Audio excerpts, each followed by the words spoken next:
Umaga ng Disyembre, naglalayag ang barkong Tabo patungo sa Laguna, sakay ang napakaraming pasahero. Habang binabagtas ang palikulikong ilog Pasig, maririnig ang ingay ng mga tao sa kubyerta. Ang bagal naman ng mga vapor na ito. Ano ba ang mga bangkang iyon sa gabal sa daan? Pati yung mga injo dito pa sa ilog naliligo at naglalaba. Umagang-umaga sinisira ang araw. Mga posteng inyo. Kapitan, bakit sa bahagi niyong pumupwesto ang mga hangal mong tauhan? Dahil napakababaw doon, senyora. At bakit napakamainaw ang takbo ng vapor na ito? Hindi ba pwedeng bilisan ang takbo ng makina? Sapagkat sasadsad tayo sa palayan, senyora. Ay nako, ang Ilog Pasig masyadong paliko-liko. Dapat itong ituwid dahil dito mabagal ang pagunsad ng vapor. Tama, dapat hanapan nila ng paraan para palalimin ang Ilog Pasig, di ba? Para naman bumilis ang usad ng vapor at mga sasakyang pandagat. May alam ka ba tungkol sa pantas ng agham? Ha? Buo pa rin at hanggang ngayon, kahit anong dumaan, lindol at bagyo, hindi pa rin ito nabubuwag.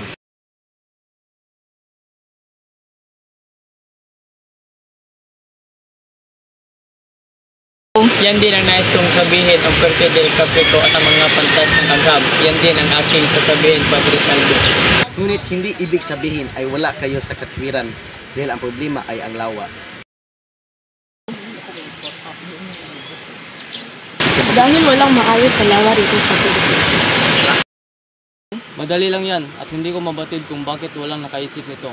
Dapat ito simulan sa paghuhukay ng isang tuwid na kanal mula sa bunganga ng Ilog Pasig hanggang sa labasan ito sa Laguna ng Maynila. Ang tuwid na kanal na ito ay magsisilbing ilog at ang lupang nakuha dito ay itatambak sa luma. Hindi ka na nagsasayang ng lupa, napaikli pa ng oras ng paglalakbay. O di ba? Simple lang.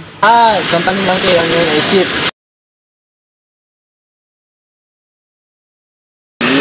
Ipagpamanin ninyo, Simon. Ngunit hindi ako sa bang-ayon. Tila yatang masyadong magastos at kapaminsala ang inyong panukala. Hindi sumira ang gangan. At saan naman kukunin ang salating ibabayad sa mga gawa? Pagtrabuhin ang mga bilanggo at hindi sila babayaran. Ngunit hindi sapat at walang bilang. Kung kukulangin ay paggawain natin ang taong bayan, ang mga matatanda, kabataan, bata, pagtrabuhin sila. Sa halip na sa pilitang 15 araw, paggawain sila ng 3, 4, 5 buwan at pagdalhin sila ng sariling pagkain at gamit. Para ito sa bayan, di ba? Subalit, Senyor Simon, Huwag na kayong tumutol doon, Kustadyo. Sa ganyang paraan lamang may isa sa katuparan ang mahalagang proyekto ng walang kahit anong gastos. Sa ganitong sistema rin ay tayo ang mga tawag na tanyag na instruktura sa iba't ibang bansa, gaya ng piramid, lawa ng Maurice at ang Coliseo sa Roma. Sa tingin ko ay isa itong magandang ideya. At isa pa, pumupunta tayo sa Roma at Egypto. Sinasamba ang mga pharaoh at ang pamilya Antonia. Huwag na tayong maglokohan. Ang patay ay mananatiling patay at ang tanging malalakas lamang ang kinikilala. ngunit Senyor Simon, ang panukalang iyan ay maaaring magdulot ng kaguluhan. Nagbabago ang eksena mula sa maingay at masayang kubyerta. Bumababa tayo sa ilalim ng barko. Sa masikip at madilim na kubyerta, dito mas marami ang mga pasahero nakaupo sa mga bangko at bangkitong kahoy, katabi ng kanilang mga bagahe. Ang init na makina at ang amoy ng langis ay naghahalo sa amoy ng mga tao na nagdudulot ng kakaibang amoy sa paligid. Kamusta na si Kapitan Sato? Nakamata pa kami. Wala ba yung proga na yan? Hindi ko rin lubos maisip kung saan ang wala. Walang galang na po. Ngunit ang opyo ay isang uri po ng halaman. Ito ay hindi isang gamot na katutuklas pa lamang. At hindi rin isang halaman na katutubo pa lamang sa nitong kapanapanabig na panahon. Diba, Basilio? Sa pagkakalam ko, mayroon daw opinion ako. Tama, mayroon nga. Ngunit hindi na ito nagpapansin dahil wala ang maraming sa pag-aaral. Diba ako? Kamusta na nga pala yung tinayag ng Akademya ng Wikang Kastila? Nasa ayos na po ang lahat. May mga guro na po at pumasok na rin ang mga nag-aaral. Mabuti kung ano. Sana'y magtagumpay kayo sa inyong plano. Sige, mauna na ako. Kailangan ko sa taas. Ingat kayo. Magandang araw sa inyo, Basilio. Ikaw ba ay pauwi na at magbabakasyon? Ganun na nga po, Senyor Simon. at tinanong niya ito kung ito ba'y kababayan niya. Hindi po, senyor. Ngunit magkalapit lamang ang aming bayan. Bakit, senyor? Hindi po ba kaya nakakarating sa bayan nila? Sabagat hindi ako nagtutungo sa mga lalawigan dahil ang mga tao doon ay hindi naman binibili ng maalam. Sa akin talaga ay dahil sa tao doon. Sapagkat lamang kami hindi ng mga gamit hindi namin kailangan. Pagpamanhin ninyo, senyor Simon, kami ay mauuna na sa inyo. Ang tiyo ng aking kasama ay naghihintay na sa amin doon sa may sako ng palayan. Tiyo, narito na po ako.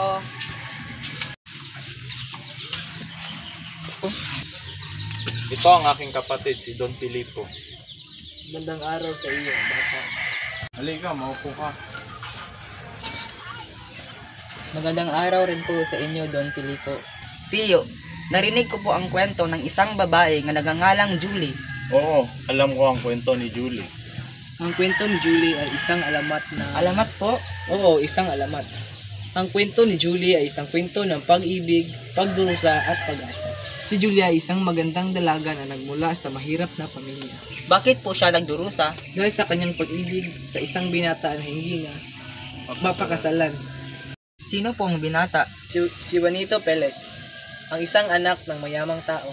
Hindi pumayag ang ama ni Juanito na pakasalan ni Juanito si Julie. Bakit po? Dahil mahirap si Julie. Dahil sa pagdurusa at nagkasakit si Julie. At namatay po ba siya?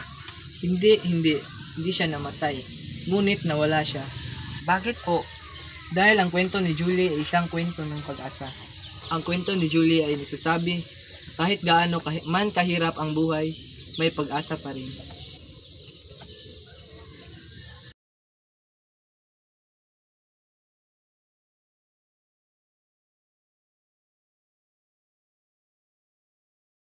Ganda ng aming ngayong taon.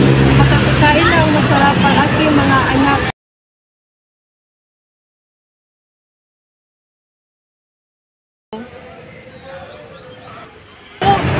Kabisang talis, kailangan mo magbayad ng mas mataas na buwis sa lupa mo. Pero padre, hindi ko naman kayang bayaran ang sobrang buwis. Hindi naman ako mayaman. Hindi mo ba alam na pag-aari ng simbahan ang lupa mo? Kaya dapat magbayad ka ng mas mataas na buwis. Ano ang gagawin ko? Paano ko babayaran ang sobrang laking buwis? Kabisang talis, kailangan mo maging kabisa di barangay. Ikaw ang manguna sa pagkolekta ng buwis sa inyong barangay. Pero hindi ko gusto ang posisyon na ito. Ayoko maging sanhi ng paghihirap ng aking mga kababayan.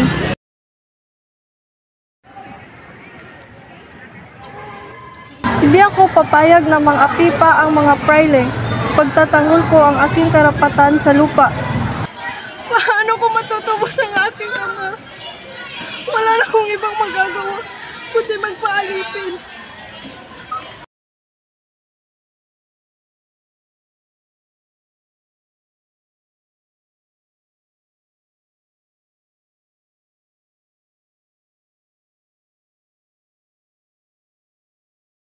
Sana sapat ang pera para matubos ang aking ama.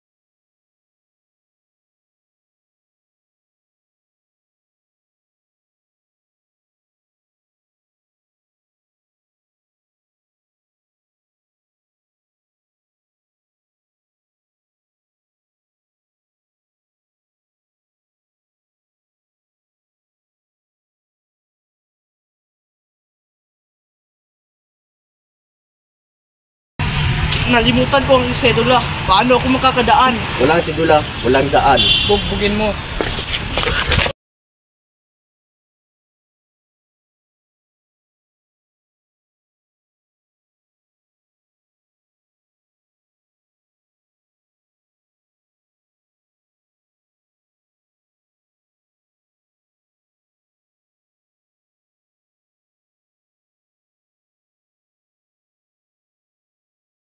Nakawala na ba ang kanang paa ni Bernardo Carpio na naipit sa kabundukan ng San Mateo?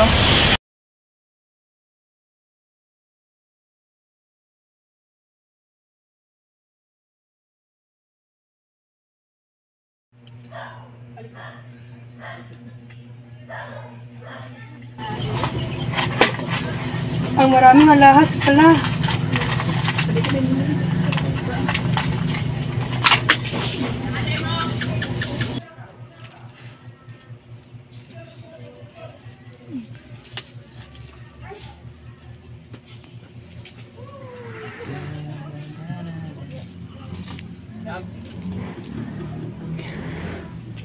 Si Simon ay may kasindak-sindak na pagkatao. Ang lahat ay nagkapaghahanap buhay sa bayang ito maliban sa amin. Hoy, Basilio! Uy, Kapitan Tiago! Upo ka.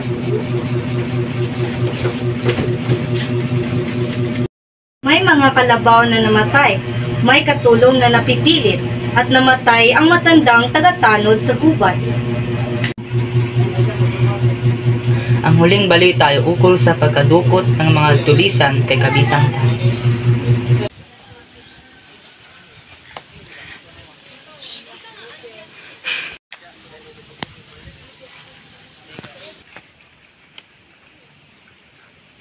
Kumusta na kayo, Ina? Maligayang Pasko po sa inyo. Naalala ko pa ang mga araw na magkasama pa tayo ni na Crispin.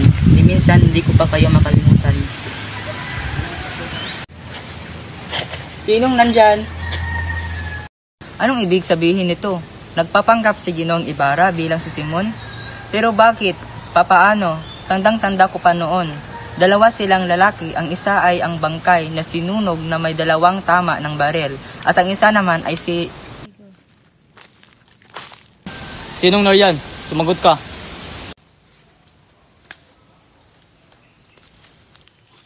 Maaari ko po ba kayong tulungan, Ginoo? Ikaw?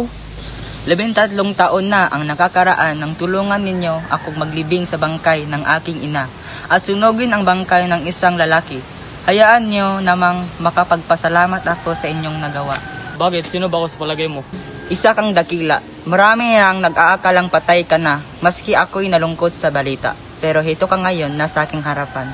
Ngayon alam mo na ang lihim. Magiging sagabal ka lang sa aking mga plano. Hindi ako makakapayag na sirain mo ang aking mga plano. Kaya kitang patayin ngayon at wala na isang may mga kakaalam. Iisipin nilang mga tulisan ang may gawa noon sa iyo. Pero hayaan pa rin kitang mabuhay. Alam kong mahirap ka rin katulad ko at alam kong may utang ka rin dapat singilin. Magkatulad tayo, pareho ang ating ninanais. Bakit hindi tayo magtulungan? Ngunit Ginoong Simon, Ang hirap kasi sa inyong mga kabataan. Wala kayong ginawa kundi purihin ang mga Kastila. Masyado kayong mapangarapin. Akala ninyo ba makukuha nyo ang pantay na pagtrato sa inyong inasam? gusto lang naman namin magkaisa tayong lahat. Isang hangalan, kadali ninyong malinlang ng matatamis nilang pangako. Kalamay hindi magiging pambansang wika ang wikang Kastila. Habang angkin ng bayan ng sarili nating wika ay may sarili itong pag-iisip. Basilio, kailangan ko ng tulong mo. Gamitin mo ang iyong talino at lakas upang maituwid ang nagmamalinis nilang landas. Salamat sa inyong pagtitiwala, Ginong Simon. Ngunit ang nais ko lang lamang po ay maging isang doktor. Kinalimutan mo ba ang nangyari sa iyong ina't kapatid? Hindi ni minsan, hindi ko sila kinalimutan. Ngunit wala akong magagawa, wala akong pera, wala akong pangalan. Tutulungan kita. Isipin mo, kapag natuloy ang plano, mabibigyan mo ng katarungan ang pagkamatay ng iyong mga mahal sa buhay. Pero ang gusto ko lamang ay magkakaroon ng tahimik na buhay. Hindi ba pwedeng ipaubaya na lamang natin ang nakakataas na suliraning ito? Ang pagpapaubaya ay isang karuwagan. Walang maaalipin kung walang magpapaalipin. Bakit sa tingin mo, kapag nagkakaroon ka ng sariling pamilya at tahimik na buhay, masasabi mo na ba na tuluyan ka ng malaya? Nasa sa iyo ang desisyon kung anong gagawin mo sa lihim ko. Ngunit kapag nagbago ang isip mo, laging bukas ang tahanan ko para sa iyo. Marami pong salamat sa inyong paunlak, Ginong Simon. Mauna na po ako sa inyo. Julie, halika. Pwede ka nang magsimula bukas. Pero, Pasko po bukas. Kung ganoon, ibalik mo na lamang ang perang pinahiram ko sa iyo. Sige po, pupunta po ako ulit dito bukas. Lo, aalis na po ako. Maligayang Pasko, Lo. Roon ng munting salo-salo sa tahanan nila Kabesang Tales bilang pagunita ng Pasko. Piling tao lamang ang dumalo at kadalasan sila ay mga kaibigan o di naman kaya'y kamag-anak. Dahil sa sobrang pag-alala ni Tandang Selo sa kalagayan ni Julie at sa labis na lungkot ay bigla na lamang itong napipi. Agad na naipamarita sa buong kababayan ang nangyari. Ang iba ay nahabag at ang iba ay nakibit balikat na lamang. Nakarating sa kaalaman ni Hermana Pensyang ang pangyayari at sa halip na hayaang makaalis si Julie upang makita ang kanyang ingkong na may dinaramdam. Ito'y pinaglinis niya pa ng bahay at sinermonan dahil sa hindi ito marunong magdasal. Talaga? Makakaalis ka na. Alam mo na ba ang nangyari sa lolo mo? Po? Bakit? Anong nangyari kay Ingkong? May nangyari po ba sa kanyang masama? Alam mo, Julie, pinaparanas talaga ng Diyos ang mga ganoong bagay para malaman natin na tayo makasalanan. Ano po bang ibig mong sabihin? Hindi ko po kayo maintindihan. Akalain mong isang dalagang malapit ng ikasal ay hindi pa marunong magdasal? Napakalaking kasalanan at kahihiyan iyon, hindi ba, Julie? Mabuti naman at naintindihan mo na kung ano ang hindi kong sabihin. Heto, basahin mo nang matuto kang magdasal. Pero bago yan, siguraduhin mo munang malinis ang lahat dito sa bahay. Hindi ka magkakaalis sa pamamahay na ito hanggat hindi mo natatapos ang iyong mga gawain at ang pagbabasa ng aklat na iyan. Ama, patawarin niyo ako, Ama. Natalo ako sa kaso. Ayos lang ang lahat at hindi pa uli ang lahat.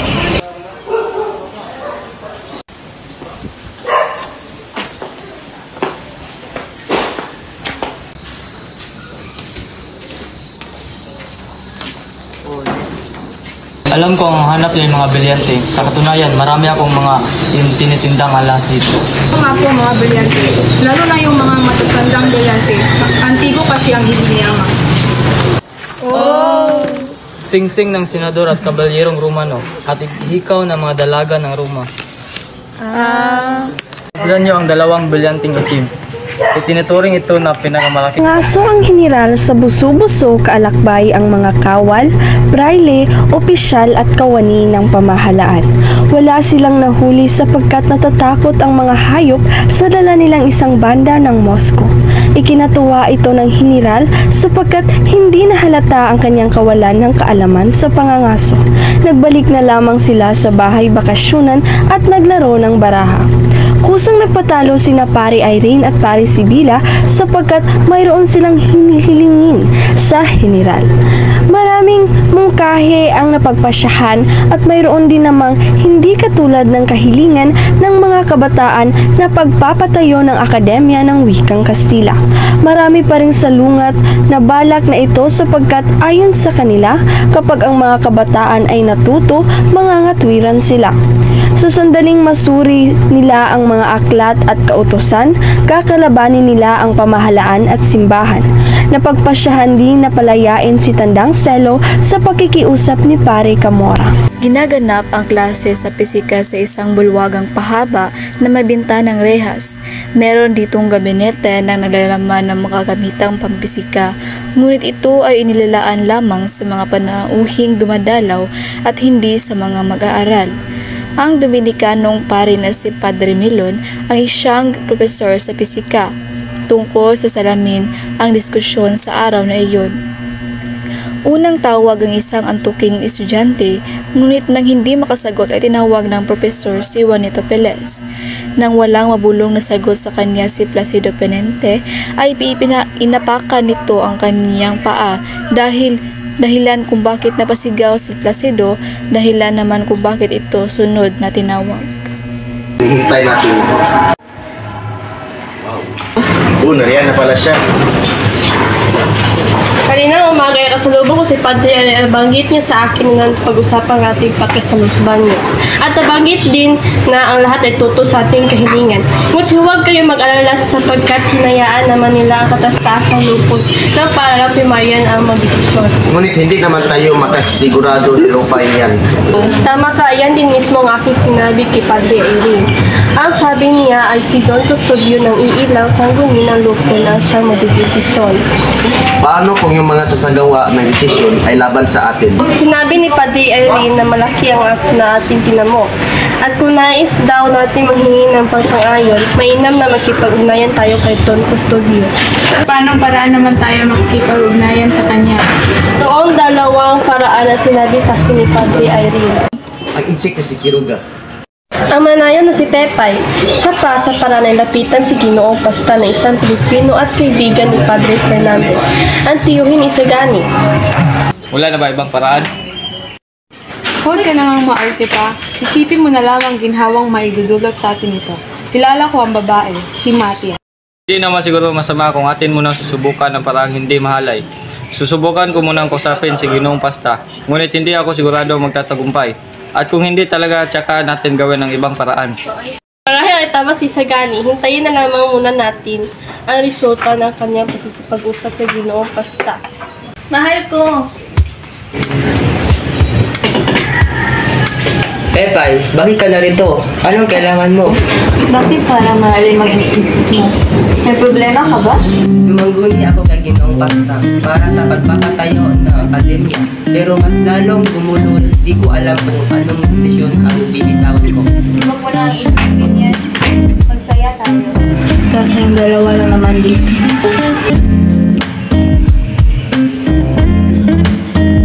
Pipal, huwag dito, baka man nakakita sa atin. Sige na, mahal ko, kahit ngayon na. Ayaw ko magamit ng problema. Hayaan mo, paligayahin.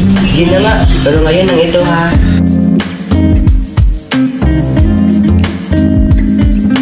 Sandali lang. Ha? Ano ba naman yan? Mahal, alam mo yung tiyahin ko? Namatay siya kahapon. Kailangan namin ng perang pampalibing. Ano? Pagkamatay lang ng tiyahin mo noong nakaraang linggo ha? Ay ano pala mahal ko, yung anak pala ng tiyahin ko.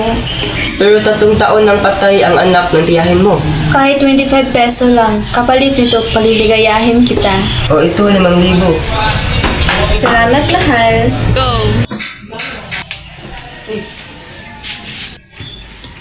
Uy, Pepay! Tingnan mo to. Bitin ako. Pera lang atang habol sa akin eh. Paano na ako? Ito'y lupain ng mga panukala. Magpatuloy kayo. Sagani, kumusta ng iyong tiyong amain? Maraming salamat po. Maayos naman po ang kanyang kalagayan. Mabuti naman kung ganun. Siya nga pala, ano ang sadya at naparito ka?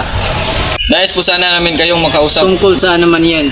Naparito po ako upang makiusap sa inyo na namamagitan sa aming panay kung sakali man pong sumangguni sa inyo si Don Custodio, kayo po ay lubos naming pinagkakatiwalaan. Abay, pasensya ka na, hindi ako nakikialam sa ganyang usapan. Hindi maayos at alanganin ang aking kalagayan. Kaya ay kinakailangan ko pa rin mag-ingat sa aking mga ari-arian. Paumanin po, hindi po namin inanais na may lagay kayo sa kagipitan at alanganin. Ngunit kahit kakaunti lamang po ang aking kaalaman sa mga batas at mga pagpapasya, ay makikisa kami sa mga adikain at pamamalaan at sisikapin naming may lunsad ang mga mabuti at bawat layunin namin ay isa lamang. Sadya magkakaiba lang ang pamamaraan. Kangahanga ang iyong kasagutan, ngunit ipagpamanhin mo pagkat ako'y hindi pa rin sasangayon. Lagi po sa akin sinabi ng aking ama na alalahanin ko iba tulad sa aking sarili. Ito ay hindi lamang para sa aking sarili kung hindi para din sa iba. Masyado ka pang bata iyo, hindi mo po alam ang lahat ng iyong sinasabi.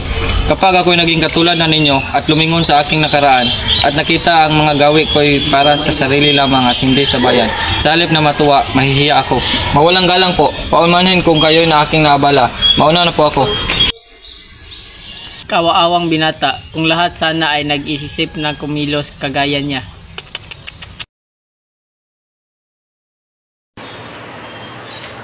Nasaan ang siyang na 5 piso na hinutang Quiroga? Wala na pera. Empleyado, opisyal, tinyete, sundalo. Last na utang akin, wala pelang bayad. Hindi alam kung paano bayad utang. Tutulong kay Quiroga.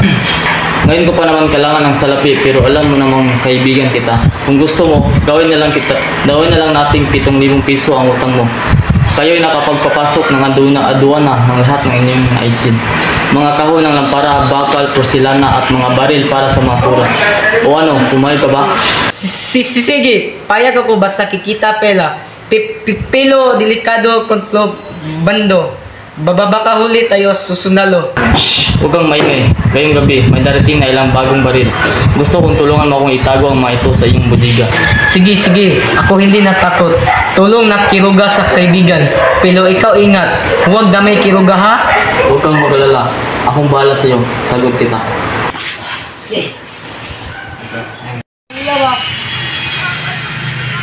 Oy, paano wala niyo? Sa ganda ng mga kababaihan, kailan kaya kumaligura sa grabe? Go! Ang ganda. Napakaganda. Yawa, brother ko eh. Sobrang ganda talaga. Nasaan nga pala si Simon? Putres, tila natakot at ang Ginoo na pagbayarin natin sa palabas ni Mr. Leeds. Baka na may nangangambang mapatunayang may dayang mga palabas ni Mr. Leeds, kung kaya tula rito, pagitan yung bawang mga salamin lamang at ilusyon ang lahat ng nasa palabas nito. Halika, pumasok kayo sa aking tahanan. Makakakita kayo ito ng isang ulo na nagsasalita na bawang katotohanan.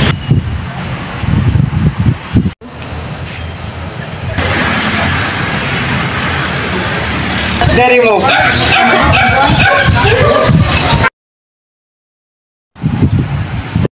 Sige, sabi mo sa amin kung sino ka. Ako ay si Mutis, ipinanganak sa panahon ni anak ko. Galing ako sa palalakbay sa Grecia, Assyria at Persia. Sa pagdaan ko sa Babylonia ay nakatuklas ako ng isang bihi. Natakot sila na ibunyag ko ang kanilang bihi. Ay kanila akong pinasangkapan ng banal na bata sa sacerdote. Paano ka naman pinahamak ng batang saserdote? Umibig ako sa anak na isang sacerdote. Ang batang sacerdote ng Abydos ay siyang umibig din dito. Buwa ito nakaguluhan at ako ay diniin na may kasalanan. Ako'y kinulong, ngunit ako'y nakatakas. Ano tungo sa lawa ng muerta, ngunit ako pinatay. Nabigyan ako ng pagkakataon ng nabaguhin ang kaluluwa. Nalilito ako upang isigaw sa lahat ng mamatay tao na siya naglibing sa akin sa hukay. Mamatay taong lumapastangan sa aking kasintahan. Mamatay taong alagad na kademonyohan. Huwag! Hindi ako! Ikaw, ikaw, ang kurang may maitim na buto. Ikaw na magparatang sa kapwa.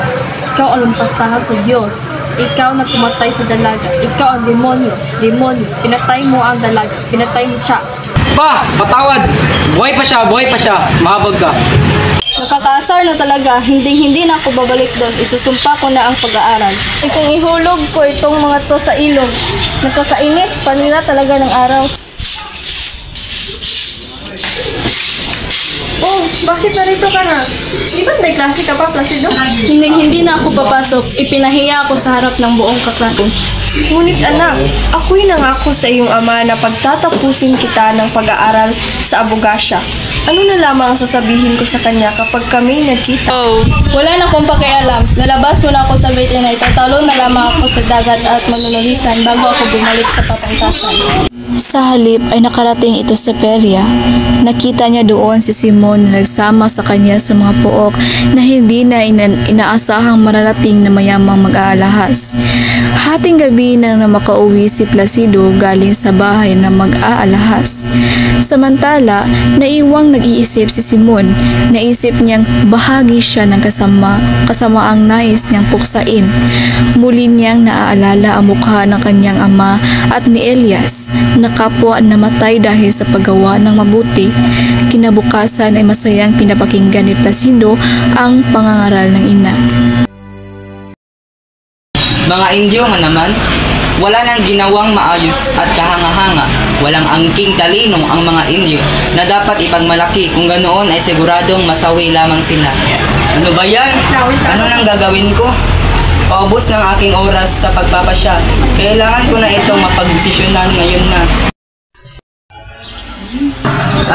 Napakagaling ko talaga. Ang aking pagpapasya ay natapos na sa wakas.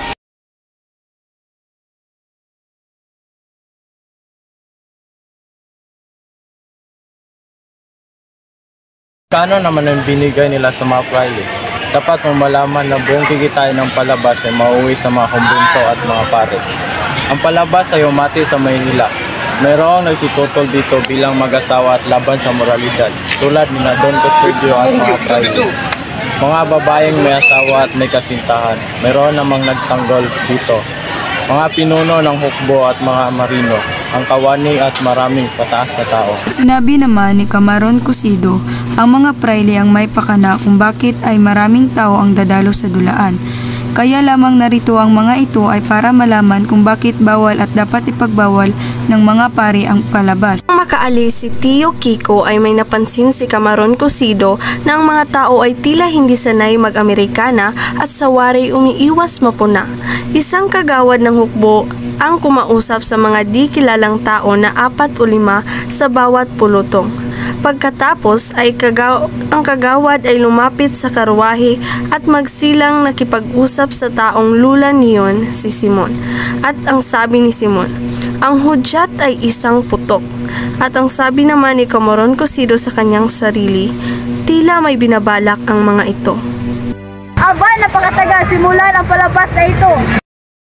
Akin ang upuan yan! Kumayo ka! Ano sabi mo? Akin tong upuan ito. Don Primitibo. Ba't hindi mo ba ako kilala? Nasaan ba ang tagapangalaga rito?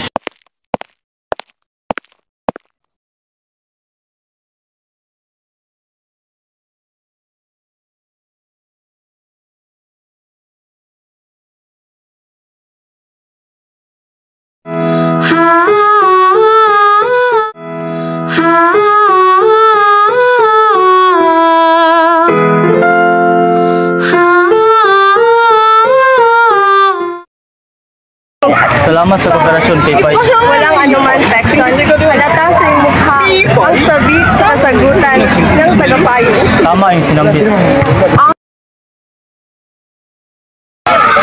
Hindi ba't masyado pang magaw pang malambot? Anong nangyari? Kilala niya. Ang linyang iyon nangangahulugan ng isang pag-ibig, Doña Victorina. Magaling! Hindi ba't napakagaling itong si Juanito Paulita? Isang henyo. Ganitong lalaki ang nararapat lamang mapakasalan ng isang maganda at marangyang babaeng katulad mo. Kung bakit pa kasi ang isang maruming binate pa ang napili mong maging kasintahan, nakakairita. Nako, hindi naman tunay na artista at hindi pa marunong umawit ang mga gumanap. Sayang lamang sa oras. Ano nangyari? Dumating na ang pasya ng tagapayo. Ano naman ang resulta ng ating pagpapakahirap? Sinanghayon ng hinaing ng ating pare. Ayun naman pala, magdiwang tayo kung sa ganun. Ngunit ito ay ipailalim sa Universidad ng Santo Tomas sa pamamahalaan ng mga Dominikano. 14 na binata ang nagsama-sama sa bulwagan ng Pansiteria Macanista de Bengusto. Dito magdadaos na piging na imumungkahi ni Padre Irene alang-alang sa kapasiyahang iginawad ni Don Custodio tungkol sa Akademya ng Wikang Kastila. Naghalong tawanan at iyakan ang naramdaman ng mga binata. Nagtatawanan at nagbibiruan sila ngunit ito ay pilit lamang sapagkat dinaramdam nila ng labis ang kapasiyahan ginawa ni Don Custodio.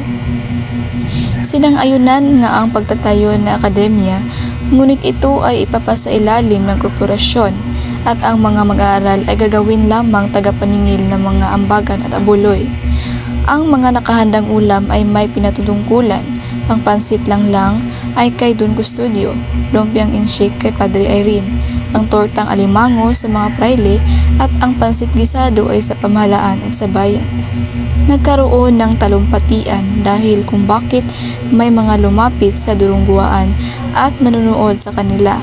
Napansin ng mga mag-aaral na may nagmamanman na binata kasama ang isang taong di kilala na lumulan sa isang sasakyang naghihintay. Ang sasakyan ay kay Simon. Sandoval! Adyo, ano bang nangyayari? Napakabuti, biruin mo. Mung wala kaming pasok hanggang sa 1 linggo at tayong mga kasapi sa kapisanan at ay ibibilanggong lahat. At ikinatutuwa mo pa ang bagay na yan? Sige kasi, walang klase.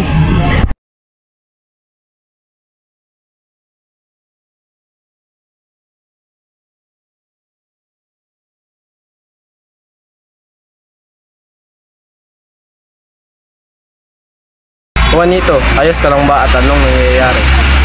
Huwag mong kakalimutan na ako'y tutol na tutol at kaya lamang nakihalok ay upang pagpapaliwanagan kayo. Tandaan mo yan. Nang makarating si Basilio sa San Juan de Dios at tanungin ng kanyang mga kaibigan tungkol sa paghihimagsik, ay napalundag si Basilio at naalala ang binalak ni Simon na hindi natuloy dahil sa sakunang nangyari dito.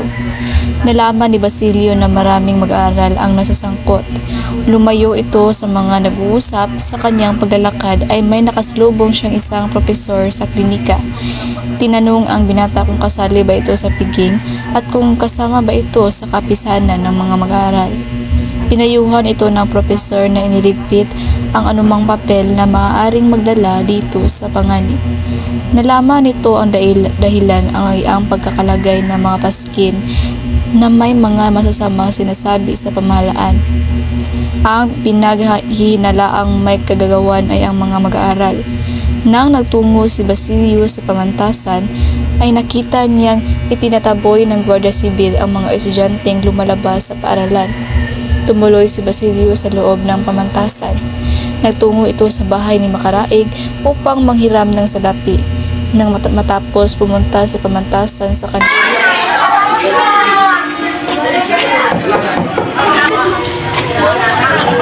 Ay, nakadalaw ho kayo.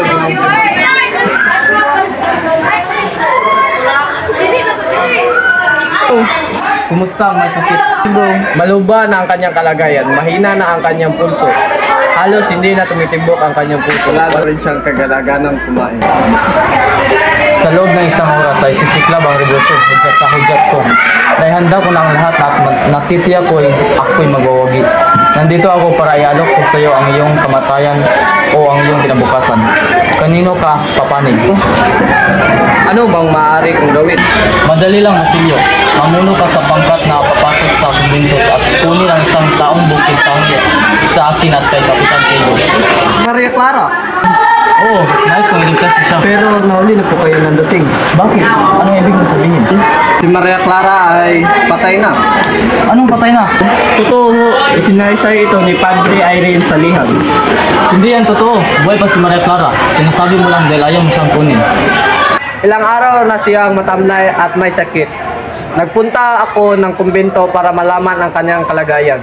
Ginoong Simon, si Maria Clara ay... Namatay man siyang hindi ko na nakita. Namatay siyang hindi nalalaman ang buhay at para lang sa kanya. Namatay siyang nagdurusa. Ginoong Simon! Kasalukuyang nagsasalita sa mga kaibigan nito si Isagani nang siya ay ipatawag ni Padre Fernandez. Dinatnan niyang malungkot at nakakunot ng noo ng pare nang ito'y pumasok sa silid. Agad naman itong tuminding nang makapasok si Isagani. Ayon sa pare, narinig niya itong nagsasalita. Itinanong ng pare kung kasama ba si Isagani sa nangyaring hapunan. Hindi naman ito itinatawag ng binata. Pinuri ng praile ang binata dahil sa pagkakaroon ng sariling panghulo. At sa lahat ng mag-aaral na kaniyang nakasalamuha ay isa si Isagani sa mga kakaunting mag-aaral na nakakapagsalita ng tapat o harapan kung sila ay pinupulaan. Ayon kay Isagani, hindi ang mga mag-aaral ang may kasalanan kung hindi ang mga gurong nagtuturo sa kanila ng pagbabalat kayong ugali. Sinabi ng pari na malayang makapaglahad ng anuman si Isagani nang walang pag-uusig, bagkus ay itinatangin pa niya ito. Dahil sa mga sinasabi ng pari ay napangiti si Isagani. Nagpapasalamat ito at sinabing nagtatangi din ng pari. Sa kadahilang ang pag-uusap ay di lamang tungkol sa kanilang sarili. Minabuti nilang ibahin na ang usapan. Tinanggap ni Padre Fernandez ang paraan ng pagkikipag-usap ni Isagani. Sinabi itong kausapin siya bilang isang guro at hindi praile. Habang pagkakausapin din si Isagani ng pari bilang isang mag-aaral. Dahil doon, tinanong ng pari si Isagani kung ano ang nasa kanila ng mga mag-aaral na Pilipino. Nabigla ang binata sa tanong ng pari kaya pabigla din itong sumagot. Ninanasa nilang magsitupad ang mga praile sa kanilang mga kautangan dahil aniya Nagtungkulin ng mga praile na pabutihin ang mga bata at mabigyan ang mga ito ng maayos na bayan. Muling nangahas na magtanong si Isagani sa pari kung tinutupad nga ba ng mga praile ang gayong tungkulin. Agad namang sumagot ang praile at sinabing siya'y tumutupad. Ngunit hinadlangan naman ito ng binata. Ani Isagani, maaaring tinutupag nga ni Padre Fernandez ang kaniyang tungkulin, ngunit ang kalipunang praile ay hindi. Dagdag ni Isagani, nagkakaisa ang mga praile at ang pamahalaan upang mapanatiling mangmang ang mga Pilipino. Sinabi pa niya na kung ano ang mga Pilipino ay dahil iyon sa kagagawan ng mga praile. Ramdam ni Padre Fernandez ang lahat ng mga tugon ni Isagani. Noon lamang niya naranasan na talunin ang isang mag-aaral na Pilipino. Dahil sa kagipitan, sinabi ng pari na ang pamalaan ang taga-utos at sila'y taga-sunod lang upang mapaikli at malusutan ng pari ang pag-usapan. Nagtanong ito kung ano ang ibig ng mga mag-aaral na gawin. Naibalita sa pahayagan El Grito ang nagkatotoong hula ni Benzaib na makakasama ang pag-aaral sa kapuluan ng Pilipinas. Ang balita tungkol sa pagkuha ng mga paskin sa pinto ng pamantasan ay ikinatakot ng mga insik maging ang general. Maging ang mga praile na pumupunta sa tindahan ni Quiroga ay hindi nagsiputan. Malas naman si Quiroga dahil napataong natanggap niya ang bagong buhay. Nagtungo ito sa bahay ni Simon dahil sa pag-aakalang iyon na ang oras upang gamitin ang mga armas na nasa kanyang bodega. Ngunit ayaw makipagkita ni Simon ng kaninuman. Sunod itong pumunta kay Don Custodio upang itanong kung dapat ba nitong balutihan ang kanyang tindahan. Katulad ni Simon, ayaw ding makipagkita ni Don Custodio kahit kanino. Pinili itong tumuloy sa bahay ni Benzaib upang makipagbalita. Dinatnan niya itong nakabaluti mula ulo hanggang paa at ang ginagamit na pabigat sa mga papel ay 2 revolver. Dali-dali itong inuwi na higa at dahilang may sakit. Patuloy pa rin sa pagkalat ang balitang magtutulong ang mga mag-aaral at ang mga tulisan. May mga kumakalat ding nagtungo sa Malacanang ang mag-aaral upang mapahayag na Kastila. Ibinalita ni Padre Irene kay Kapitan Tiago na may ilang nag-uudyok sa general na barilin ang ilan upang mabigyan ng aral ang mga binata. Ang pagkahuli kay Basilio at ang pagkahalughog sa mga kalat at papel nito ay lalong napalubha kay Kapitan Tiago. Samot saring patayin ang nangyari dahil sa maling akala. Marami ang pinagkamalan at pinaghinalaan. Nagkaroon ng usapin kung sino ang may gagawa ng mga paskin. Ayon sa plateryo si Padre Salve ang may kagagawan. Para naman sa iba ay si Quiroga ang may gawa. Kinabukasan, habang naglalakad ay may natagpuang bangkay na babae si Benzaib sa Luneta. Nagkaroon ng maringal na libing si Kapitan Tiago. Bagaman may ilang pari ang pumuna sa kanya dahil ito ay hindi nakapagkumpisal bago ito namatay. Pinagtanggol naman ito ni Padre Irene. Ayon sa pari, ang paghihigpit ay ginagawa lamang sa mga hindi nagbabayad. Si Padre Irene ang inatasan na maging tagapamahala ng huling habilin ni Kapitan Tiago. Ipinamana sa Santa Clara sa Papa, sa Arsobispo, sa mga korporasyon ng mga pare at ang 20 piso para sa matrikula ng mga dukhang mag-aaral. Ang 25 piso na sana'y pamana kay Basilio ay napunta sa bulsa ni Padre Irene. Kinabukasan, sa bahay ni Kapitan Tiago ay pinag-uusapan ang pamahimala.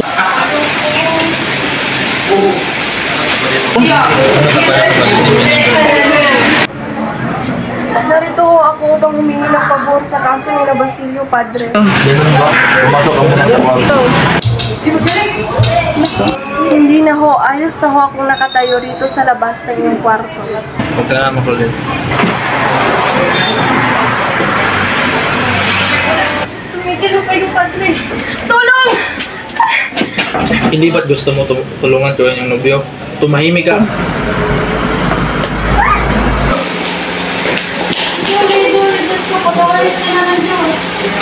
Nang nalaman ang balita ay dali-daling umuwi si Benzaib upang gumawa ng balita.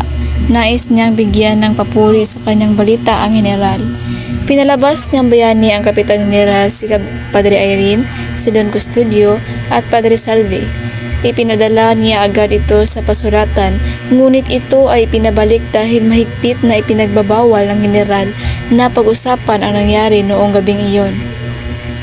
Nalungkot si Benzaib nang hindi nailathala ang kanyang balita. Nangihinayang siya dahil malapit na niyang iwan ang Pilipinas. Ang bawat magaganap na pangyayari ay pinapalaki niya upang makuha ang atensyon ng madami. May bagong balitang umaalingaw-ngaw. Ang isa sa mga tulisan na matanglawin ay nagsabing tinipon nila si Santa Mesa upang makasama sa mga manluloob sa kumbento. Pinangakuan din sila na babahaginan sa mga nasamsam. Ayon pa sa kanila, ang palatandaan daw ay isang putok. Nang walang narinig na putok ay nagsiuwian na ang iba dahil sa pag-aakalang nalinlang lang sila. Ninais nilang paghigantihan ang kanilang Kastilang hindi marunong tumupad sa usapan. Sa halip ay binalak nilang manloob sa isang bahay na kanilang nasumpungan. Ito agad pinaniniwalaan ng salaysay ng mga tulisan dahil ang dumating ng araw na pinakahihintay. Umaga pa lang ay abala na si Simon sa pag-aayos ng kasama niya ang Kapitan Elias at Sandata. Kasama niya ang Kapitan Elias sa kanyang pag-alis na maiwang ng isa dahil baka raw ito paghigantihan na maiwang ng isa dahil at ihinapin niya. Dumating ang kahambal na si payat na payat ang buhok, gusot ang walang kaayusan. Ito ay lumapit kay Simon siya ay masamang anak at katapatid. Habang nagsasalita si Basilio, at tahimik lang na nakikinig si Simon kung una ay pinagkait ni Basilio ang tulong kay Simon. Ngayon handa na itong sumama dahil utang nito kay Simon ang kanyang kalayaan. Biglang napawi ang Simon dahil sa wakas ay natagpuan niya ang kanyang hinahanap. Isinasama ni Simon si Basilio sa kanyang laboratorio. Inilabas ito ang isang lamparan na may katanging at sila ay naghanda patungo sa kanilang paroonan. Nasa tahanan ni Padre Florentino si Simon. Sugatan ito nang dumating may 2 araw na ang nakalipas at humihingi ng tulong sa pare. Walang pag-aalinlangan itong tinanggap ni Padre Florentino.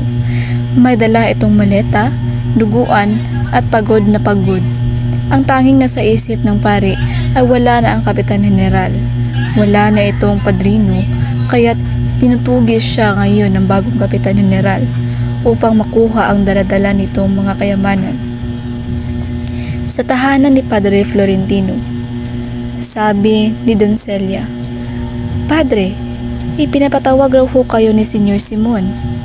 Sabi ni Padre Florentino, "Salamat. Nasa silid ba siya?" Sabi naman ni Doncelia, "Opo." At nagtungo ng silid ni Simon si Padre Florentino. Sabi ni Padre Florentino, "May nadiramdam ka ba?" Sabi naman ni Simon, "Mawawala rin ito." Nakita ni Padre Florentino na walang laman ang isang botelya ng gamot. Sabi ni Padre Florentino, "Diyos na mahabagin, anong ginawa ninyo, Senyor Simon?" Sabi naman ni Simon, "Wala kayong dapat na ikabahala. Huli na rin naman ang lahat. Uhulihin rin naman nila ako, buhay o patay. Hindi ko ibig mahulog sa kanilang kamay. Makinig kayo, Padre Florentino. Sasabihin ko sa inyo ang aking lihim. Nalalapit na ang takdang oras." Sabi ni Padre Florentino, "May mga pangontra sa lason, Ginoo." Sabi naman ni Simon, "Huwag niyo ang sayangin ang inyong oras. Ayaw kong mamatay na baon ang aking lihim." At ibinulong ni Simon sa pare ang kanyang lihim at nahindig ang pare sa narinig. Sabi ni Padre Florentino, "Ang Diyos ay mapagpatawad, Ginoo. Sa kabila ng inyong pagkakamali ay nakita niya ang inyong paghihirap." Sabi naman ni Simon, "Kung ganun, ay bakit niya ako pinabayaan?" Sabi naman ni Padre Florentino, sapagkat mali ang pamaraan niyo, pag-ibig ang tanging tagapaligtas, Ginoo. Sa huling sandali, tinanggap ni Simon ang kanyang pagkakamali at pinayuhan siya ni Padre Florentino na magtiis at gumawa ng mabuti at marangal para sa kalayaan ng bayan.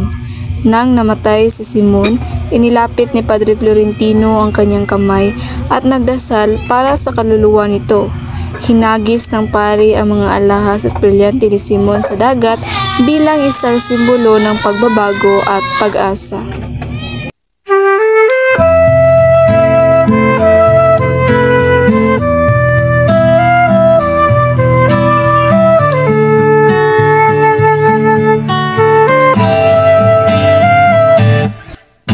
Tungalay kong arana para sa dalagang walang kasing ganda.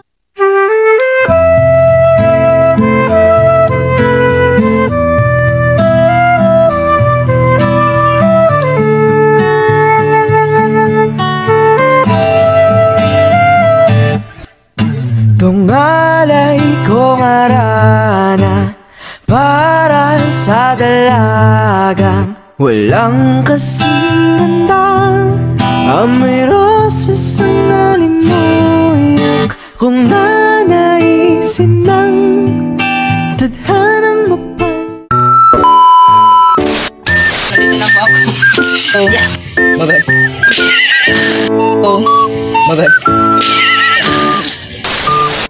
Narinig ko po ang narinig ko po ang isang kwento. Narinig ko po ang isang kwento ng isang Tiyo, narinig ko po ang kwento ng isang babae na nagangalang Tiyo, Go. Bakit po siya nagdurusa? Bakit po siya nagdurusa? Dahil sa kanyang pag-ibig sa isang binata na hindi niya mapasakalan. Oh. Bakit? Pag mahuman lagi siya. Panganak mo sa'yo. Oh. Ay nako, ang Ilog Pasig, napakaliko-liko naman. Ilog Pasig, napakaliko. Ngunit hindi ibig sabihin ay wala kayo katwiran dahil ang problema ay ang lawa. Go! Sige na, ang kailangan. At saan naman ibabayan ay Nabuhay ng mga bilanggo, di sila babayaran.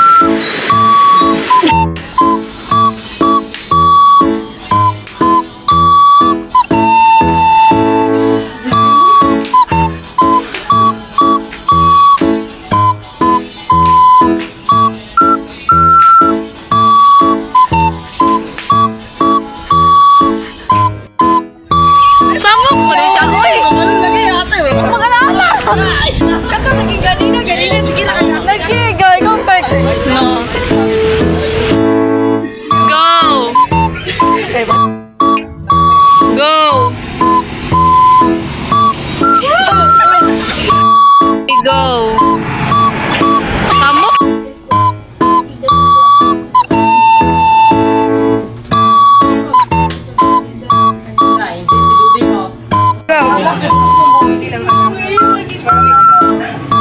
Jilo, dyan sa manimong nang!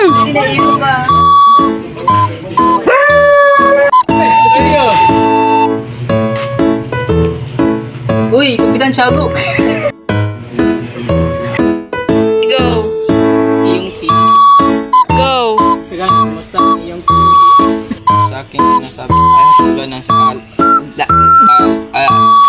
Sabi na nga sa akin tulad na sa akin ng aking lagi sa akin nasa yun na piston nga tanawa Go! Piste.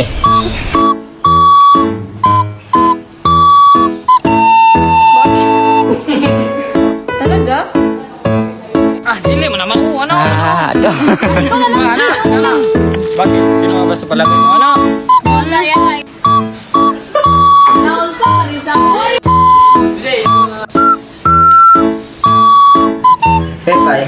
dito baka Oh, Pepay, bakit ka narito? Anong kailangan mo? Oh.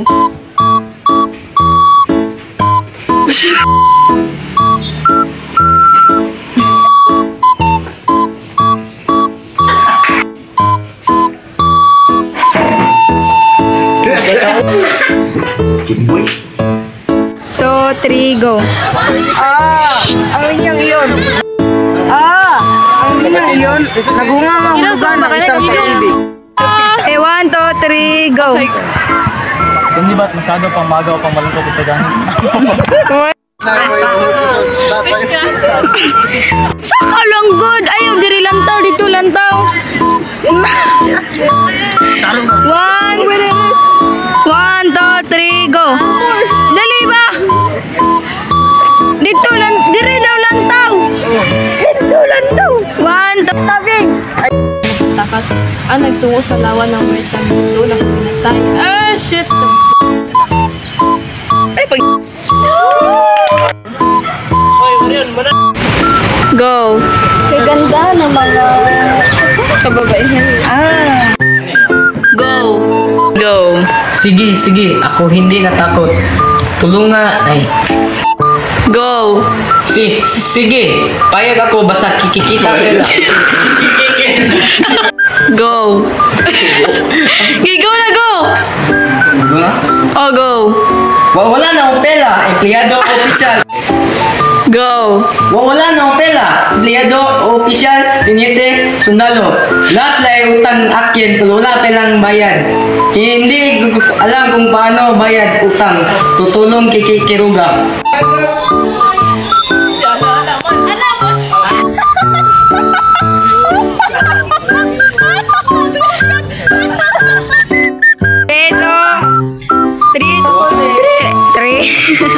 Piyong pag- Ginong Simon.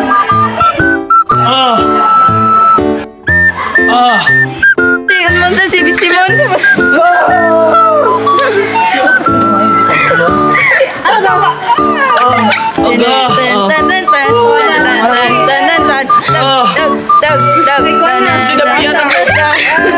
Sinabihan ako.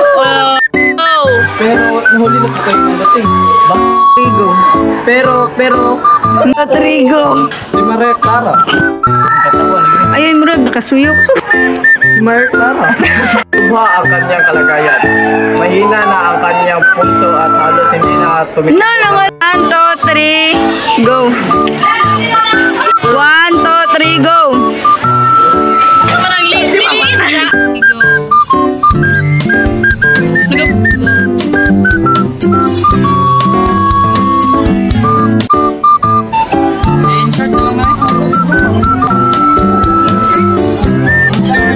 Rodrigo. Buwang, di ka? Ang mata ba? Go. Paulita, pwede mo ba akong pakinggan? Ako ay isang binatang matalino at may matayag na pangarap. Isa rin ako anak ng mayaman na mangangalakal. Mas makabuti. Go. Gigo, sorry ka. Dahil ka? Ay, pag 1, 2, 3. Umilag pa lagi ka. Ako na ang inyong sigaling. Ako na ang mahalip mo.